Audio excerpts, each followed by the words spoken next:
I've actually brought a picture of a cotton plant today, and this comes from our botany collection, so if you all want to take a look at that, it's quite pretty, isn't it? It's hidden. And this is the flower of a cotton plant. It's not the bit that you pick, but this is what one looks like when it actually flowers.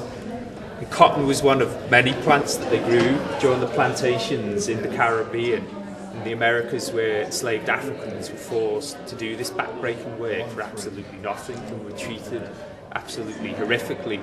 So one of the other things they were involved in growing is tobacco, and this is a dried tobacco leaf here, again from our botany collection. And does anyone know what this is? Do you want to pass it round?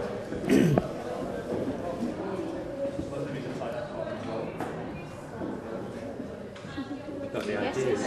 Sugar cane. Yeah, you got it right. Yeah, you're good.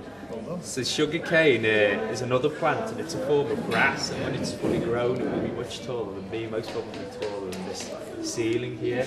And what they were after from sugar cane obviously is sugar, so you would have got, this is the unrefined version of it that would have been processed by European companies and companies like Tate and Lyle.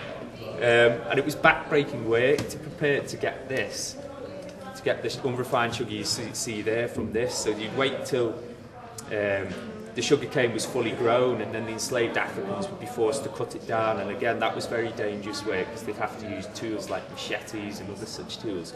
But once it's cut down, you've got to get this cane to the press, to the mill, within 15 minutes, so it involved moving very quickly, and then you've got to feed it through a pair of crushers that would crush the cane, and a liquid would come out, and then you dry it and you get this material, unrefined sugar. But because you were always being pushed by the plantation owner or the driver and whipped and beaten and told to speed up and speed up, often people would get into accidents, and they'd actually feed their arm through the crushers as the sugar cane went through, and it was one individual's job to actually stand there by the crushers and chop people's limbs off if they got caught. And if you were harmed or disabled in that way, the plantation owner just didn't want to know then, and you'd been sent as far away from the plantation house as possible, so he couldn't tell that you were in pain, and you wouldn't receive any medical care. You would just be sent away and replaced by somebody else. He'd go down to the market again and purchase himself another young man or young woman to come and take the place. So that's how you expect to be treated there. It's also important to remember that enslaved Africans were always revolting on the plantations as well, so the tools like the machete, they'd often break tools, or they'd go slow on purpose, or they'd be very disruptive, and they'd do many things to undermine the plantation owners. But does anybody know how they got enslaved Africans to actually come to the Caribbean and the Americas to work on these plantations? How could you force somebody to do that? Held them at like gunpoint.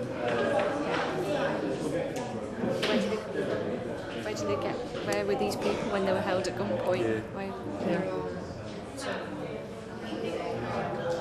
Yes. Yeah. So what part of Africa were people coming from? What part of Africa were these individuals forced to leave? Yeah, you're quite right. So European slave traders would come down from cities like Liverpool and Bristol and London in their ships and come to West Africa. But do you know what happened when they got to West Africa? How did they manage to fill their ships and force these people away from their homes? Does anyone know? Did they have people, actually African people, who capture the slaves and then they'd trade with the people who... Yeah, that did happen, but you've got to remember, so the different cultures along West Africa were very different, so they're very different. Say, if I was English and you were French, they spoke different languages, had different cultural practices, so when European slave traders arrived, they manipulated those differences. So if you were having a fight with a rival culture and you captured 10 of their people, and then a European slave trader would arrive and actually manipulate the situation to try and say, well, we'll take those people off your hand and we'll take them away from you. Yeah, but they had no idea, these Africans that were taking part in this trade, where those people were going. Even though they were their enemies, they didn't have an understanding about where they were going. But how would the European slave traders then, how would they get hold of these enslaved Africans? How would you go about that? So like you said, a lot of the time it was done by force. And people actually went into Africa and raided villages, Europeans, and took people by gunpoint. But there was another way that it happened. Does anyone know how it happened? They had training posts along the west coast that they would stop at, and they would give them some of their goods in trade for slaves. Yeah. Do you know what type of goods? Can you see any on this table? Like sort of like wool and things like that. Or Yeah, so there would have been raw goods, like you say. So one of them is a manila like this, and I'll just pass it around. It's quite heavy, so you might need 2 hands to get it. And this is a smaller one as well. This is called a manila, and these were often made out of brass or copper. And these were used as a form of currency to purchase enslaved Africans.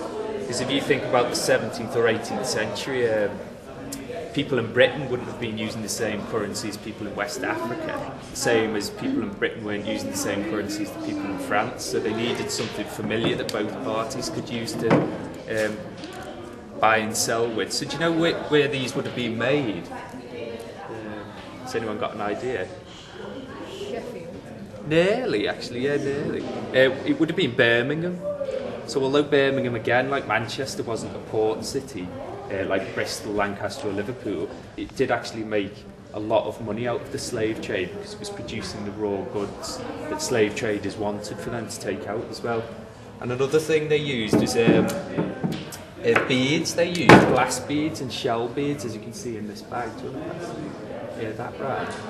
So they actually used glass beads on a lot of occasions, and they would have been turned into things like fashion, added to clothes, or they would have even been worn as jewellery.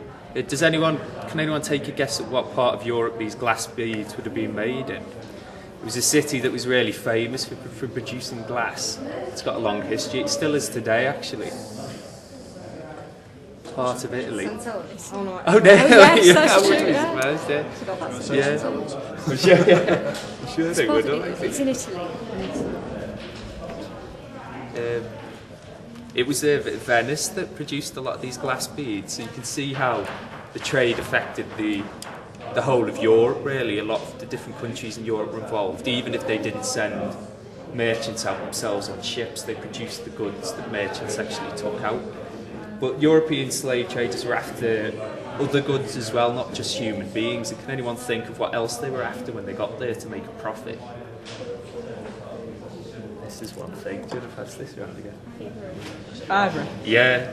So because that was considered such a luxury good in Europe at the time, so they'd take it back to Britain and it would have been carved into different things, carved into jewellery or actually changed into different things for fashion, and it was very highly sought after. So not only is the trade having an effect on the population in West Africa, it's also having an effect on the environment, because a lot of African traders realise that Europeans want the ivory, so they go away and kill the animals to get the ivory then, so it's having an impact that way as well.